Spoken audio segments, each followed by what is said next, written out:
हर हर महादेव, मैया पार्वती की जय।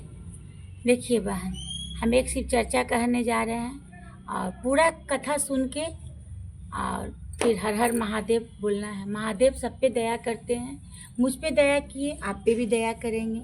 महादेव तो महादेव है, उनसे बढ़कर कोई नहीं है। इसलिए हम महादेव को, हम शिव गुरु को मानते हैं। बोलते हैं, हे शिव, आप हमारे गुरु हैं, हम आपके शिष्य हैं, मुझ शिष्य पे दया करें। शिव गुरु मुझ शिष्य पे दया करें।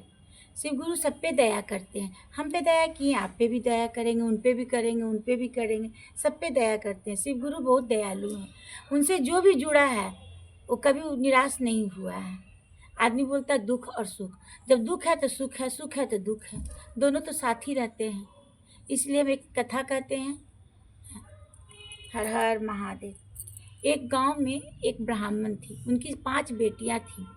तो उस 5 बेटी उनके हस्बैंड डेट कर गए। ब्राह्मण जी अपने पंडित जी जो थे वो डेट कर गए।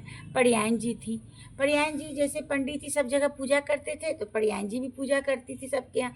जो कोई बुलाते थे तो उनके यहाँ जाती थी, तो कोई चावल दिया, कोई आलू दिया, ऐसे ऐसे करके उनको मिलता था। उससे अपना दिन गुजारा करती थी।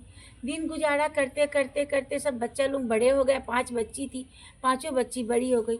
कोई बच्ची संगीत सीखी, कोई बच्ची पढ़ाने के लिए पढ़ी, कोई स्कूल में पढ़ाती थी तो कोई संगीत सिखाती थी, तो कोई कुछ करती थी, कोई सिलाई बुनाई करती थी। मतलब पांचों बच्ची उनका पांचों तरह से काम करती थी तो कुछ पैसा होने लगा घर में, तो दिन अच्छा आ गया।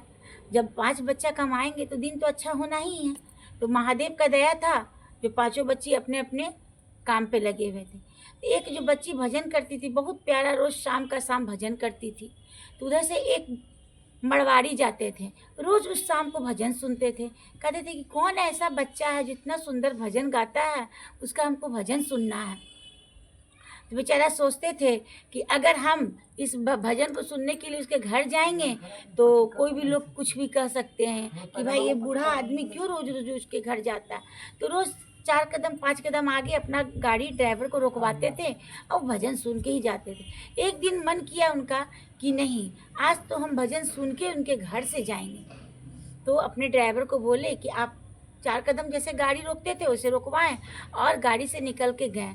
तो जब उसके दरवाजे पे गए तो एक बच्ची निकली बाहर, तो पूछी कि क्या काम है। जैसे कोई भी आते तो हम लोग पूछते हैं ना कि इनको खोज रहे हैं, क्या काम है, उसी तरह वो बच्ची पूछी।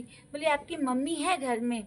तो मम्मी बगल में गई हुई थी, तो बोली हाँ बैठिए, मम्मी को हम बुलाते हैं। तो उनकी मम्मी सिखाई थी कि बेटा जो जो लोग अगर आते हैं घर में, अगर पानी मांगे तो उनको खाली पानी नहीं देना चाहिए, तो गुड़ चीनी जो भी है घर में वो देती थी बच्ची। तो बच्ची पानी मांगे कि बेटा एक गिलास पानी मिलेगा, हमको बहुत प्यास लगी है। तो पानी दी, तो पानी देने के साथ कटोरी में गुड़ ला के दी। तो जब गुड़ भी दी तो बेचारे पानी पी रहे हैं। बोले कि आप बैठिए, हम माँ को बुला के लाते हैं। वो बच्ची चले गई माँ को बुलाने। आई उनकी माँ, पड़ियान जी आई, पूछे कि अरे वो तो बहुत बड़ा सेठ है भाई, इतना बड़ा सेठ मेरे घर में क्या कर रहे हैं। तो राधे राधे बोली, प्रणाम पाती हुई और बोली कि क्या कोई काम? तो बोली कि हाँ आपसे हमको एक बहुत ज़रूरी काम है। बोली बताइए क्या काम है।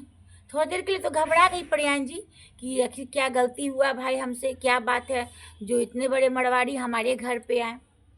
तो कोई बड़े लोग आते हैं घर में तो थोड़ा हम लोग सोचते हैं ना कि क्या बात है, इतना बड़ा आदमी मेरा घर में, क्या कारण है भाई, क्या हुआ।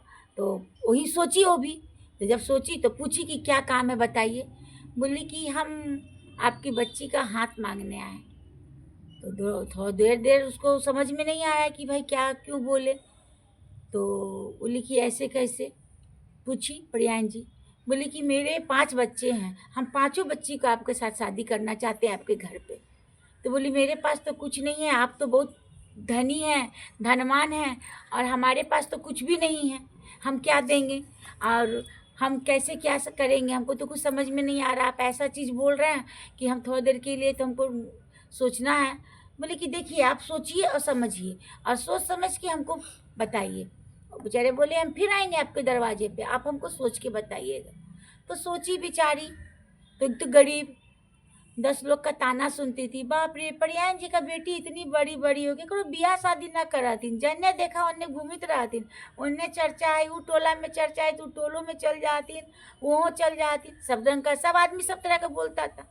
बेचारी का 5 वो ब्राह्मण जो आए मरवाड़ी, 5 बेटी का, बोली आप एक जोड़ा जो कपड़ा पहनाएंगे उसी जोड़ा में आपका बेटी का हम शादी करेंगे, मंदिर में शादी करेंगे। तो पंडित जी परियान जी बोली ठीक है। तो परियान जी 5 बेटी को अपना घर से जो जितना भी उनके पास था बस तैयार करके ले गई मंदिर में, और शादी हुआ भोले बाबा के पास मंदिर में शादी हुई। और 5 बेटी अपने अपने घर चले गई, ससुराल चले गई। देखिए, कहते हैं महादेव, आदमी बोलते हैं कि महादेव क्या करते हैं, महादेव बहुत कुछ करते हैं, महादेव कैसे नहीं करते हैं।